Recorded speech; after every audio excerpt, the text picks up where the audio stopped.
Hello mga kaibigan! Welcome back to my YouTube channel. This is Brit Pinay Journey. For today's vlog mga kaibigan, kakarating ko lang po dito sa bahay namin at si Brit po ay busy sa pag-sorting out po ng aking food. I'm having a pulled pork bun.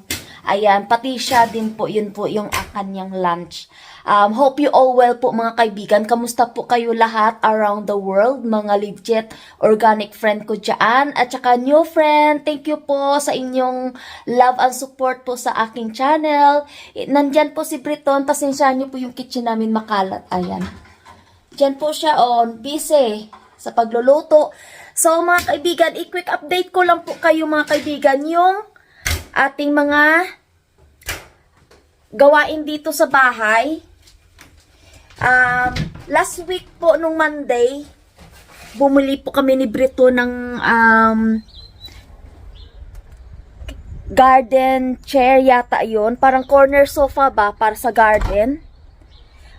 Makalat pa yung aming garden kasi nag-sorting out kasi si Briton. Siya na lang po ang gumawa nito. Dito, siya na lang po naglagay nito kasi tinanggal po namin during winter last year kasi pag i-leave it on namin masisira po kasi ulan, init, snow, ganyan. So tinanggal namin tapos nilagay po namin sa shed, tapos this year naman po summer nilagay na naman po namin dito. At saka kasi bank holiday Monday dito, parang car boot sale ba, kaninang umaga daw. Gumala si Briton sa car boot sale at nakabili po daw siya ng parang corner table na mataas na metal, glass po siya para mailagay niya po yung kanyang water fountain na solar. Ito po yung solar na po, binili po namin to sa Aldi last year, nagamit po namin dito, nilagay po namin dito. Is good ideas din na nakapaghanap po siya ng table para mailagay po yung water fountain dito. Parang nice water fountain feature din. Tapos ito po yung aming kasibo. Ayan. Paglabas mo po sa kusina, kasibo na po siya. And then, ito na po yung mga upuan. Ayan.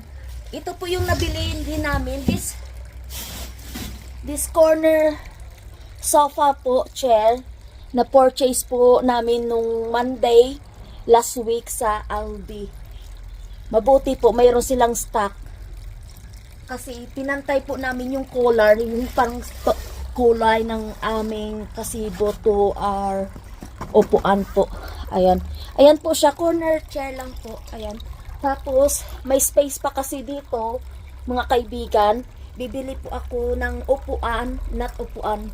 Parang corner table po na round din siya. Tapos, lalagyan ko po ng lantern, tapos mayroon po siyang ilalagay ko na parang pang display lang ba, tapos sa loob po storage, pwede po nyo malagyan ng mga kung anong anik-anik po or inumin o something, dyan ko po ilalagay. Tapos if it's nice weather po during summer na, makapagtambay po ako dito, lalo po sa aking may 2 weeks holiday po ako. So yan po yung kalabasan. Ayan, maganda, di ba mga kaibigan? Pakita ko po sa inyo pag akyat ko po sa garden. Ayan, makalat po yung aming garden sa ngayon. Kasi wala po ako dito, hindi po naasikaso ni Briton yung aking garden. Marami po tayong strawberry plant. Magdadala po ako ng strawberry plant doon sa bahay ni Alaga. Ito po yung aking mini vegetable patch po. Ito po siya. Tapos, iyan po yung kasibo namin. Nakikita yung mga kaibigan. Ayan po, kasibo namin. Yan po siya. So, last year po, dami ko pong tanim yan dito last year. Ngayon, wala na siya masyadong tanim kasi hindi ko na maasikaso. At, nandoon ako kasi sa trabaho kay Alaga. Pag break ko na lang po, pag bakasyon ko po, asikasuhin ko dito lahat. Ito po yung aming back garden. Mahaba po yung back garden namin. Ang plan ko po, bibili po ako ng nice roses po. Itanim ko siguro dyan 3 or 4 na roses dito. Para maganda po siyang bulaklak. Kasi dyan po, parang shady part siya. Hindi ko alam kung magtatanim ako dyan ng tanim or not. Pero dyan sa kabila, always sunny po dyan. May mga tanim din po ako dyan. Mga bulaklak, ayan, may mga roses, pero hindi ko pa siya masyado naasikaso kasi wala ako dito mga kaibigan. Yan lang po yung update namin. Masaya na po si Briton na nalagay na po yung aming kasibo at saka may new update na din po kami sa upuan. Ayan po. So, I'll see you later po mga kaibigan. Quick update lang po na malapit na po akong paalis dito sa bahay ni Briton. Ipakita ko lang po sa inyo yung mga tanim ko dito. Wala na po siyang bulaklak, yung parang cactus po siya. Ito po yung Christmas cactus na mumulaklak ulit po mga kaibigan. Seems like Briton look after well. He's always watered them 1 or twice a week.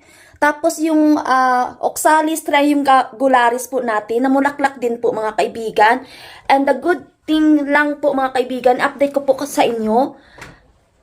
Ito po yung aking, nakikita nyo po yan?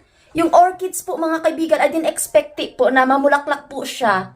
Ayan, namulaklak na po mga kaibigan. Ayan po yung orchids natin mga kaibigan, namulaklak po siya. I bought this one on sale last year. May isa po siyang bulaklak before and then tumubo naman po siya ulit. Namulaklak siya ulit mga kaibigan. Briton look after well po mga kaibigan. Pasensyahan nyo na po yung aking ang aming mga back garden dyan kasi nag-aayos pa dyan si Briton kasi he put it up those kasibo there and then a new chair na binili po namin sa Aldi. Ito po yung mga tanim ko din po dito na iwan sa bahay mga kaibigan. Namulaklak na din po sila. Ayan. He look after well po mga kaibigan. So, pauwi na po ako balik doon kay Alaga. And then, magkita-kits na lang po kami ulit ni Briton. Next week na naman po. Ayan po, yung aming back garden. Ayan po siya. Yung kasibo, yan, makalat yung aming back garden. Ayusin pa yan ni Briton. 5 weeks to go po mga kaibigan. May 2 weeks off pa ako. So, I'm gonna sorting out few things dyan sa aming back garden. So, I will end this vlog mga kaibigan. Paalis na po ako dito. Aaron might still be able to. Yeah. Mother filming more up there. Mga kaibigan, eto na po si Briton. Magpaalam muna ako sa kanya. Paalam, baby. So, I'm heading off to Lula's house ng mga kaibigan. Paalam. I will end this vlog na lang po mga kaibigan. Mga kaibigan, ito po yung aking mga tulip na tanim sa paso. Namulaklak na po sila. And also the crocus po, nag-died off na. Ito po yung ating peach tulip marble. And also, in this spot din po, mayroon din po tayong tulip. Ayan, maganda po siya mga kaibigan. And also, mayroon po tayo dito ding tulip. Hindi po siya nagmumukadkad muna. Pero ito po yung mga hanging basket po natin dyan. And also, dyan din po, more hanging basket doon. I-update ko po kayo. Punta po tayo sa likod ng garden ni Alaga kasi may tulip din po doon mga kaibigan. Nandito na po ako sa back garden mga kaibigan. Ito po yung tulip. Namulaklak na din po siya. Mag-o-open up po yan siya bukas.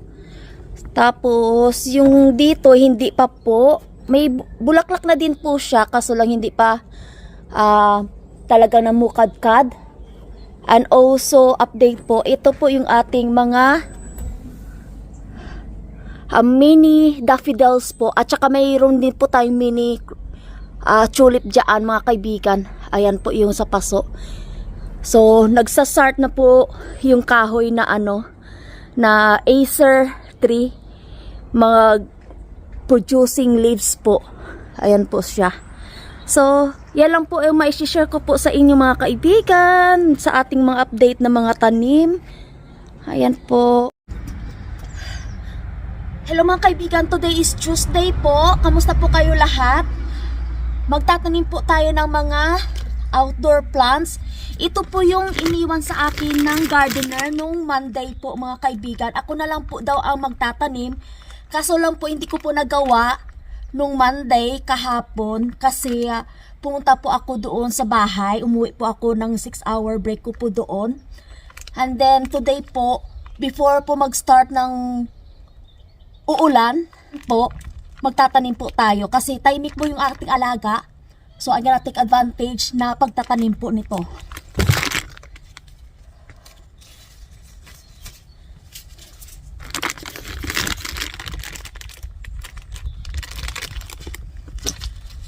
Ito po yung plant na gagawin po natin. And also, this one as well, mga kaibigan. So, i-mix and match lang po natin. Ayan.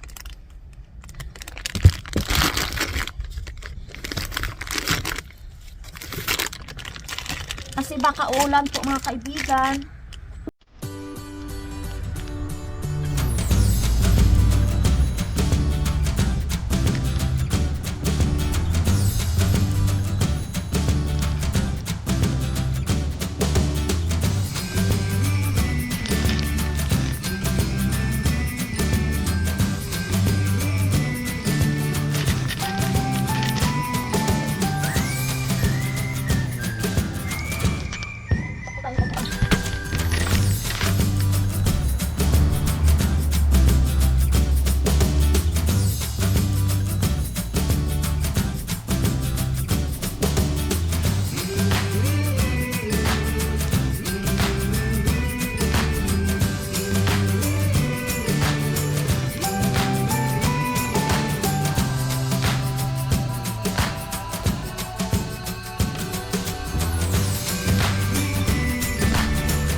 Gonna use this plant, mga kaibigan.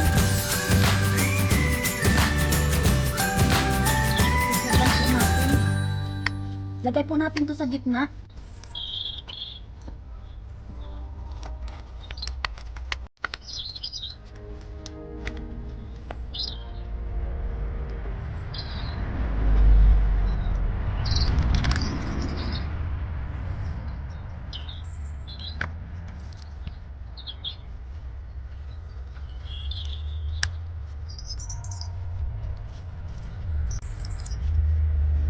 Ayan po, mga kaibigan. And then, maglagay lang po ako ng fertilizer kasi binigay po sa akin to. Ayan, powder po siya na fertilizer. Sprinkle ko lang daw sa itaas. Ayan, sprinkle lang natin sa itaas. Yung fertilizer. And then put some on the top here. Ayan po. Sprinkle din natin sa iba nating mga bulaklak, mga kaibigan. And then, I'm going to the next po, mga kaibigan, dyan sa kabila. Lipat lang natin yung camera.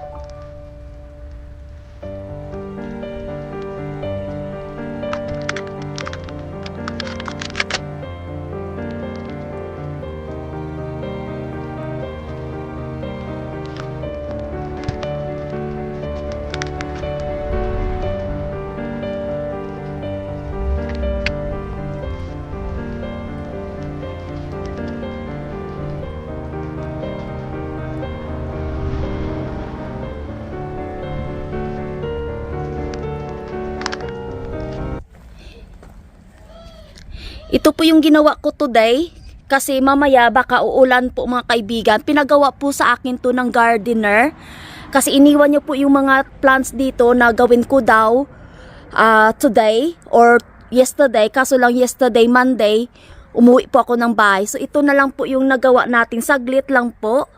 Madali lang po siyang gawin. And also ikot po ako. And the second tier of plants nandito din po, mga kaibigan. Ito na po, mga kaibigan, tapos na tayo po sa paggawa ng ating 2-tier plant dito sa front garden ni Alaga. If you like this video, mga kaibigan, please give me like, share, and comment. And also, please don't forget to subscribe my YouTube channel, Brit Pinay Journey, and click the bottom bell so that you will be updated po sa aking next upload. Thank you so much po sa mga legit organic friends and new friends ko po sa aking channel. Hope you all well po mga kaibigan. Ingat po kayo lagi. Maraming salamat po sa love and support nyo. And I am hoping to see you all soon again sa aking next po na na-upload or sa aking pagla-live streaming po. Take care everyone and keep safe and see you soon. Bye for now!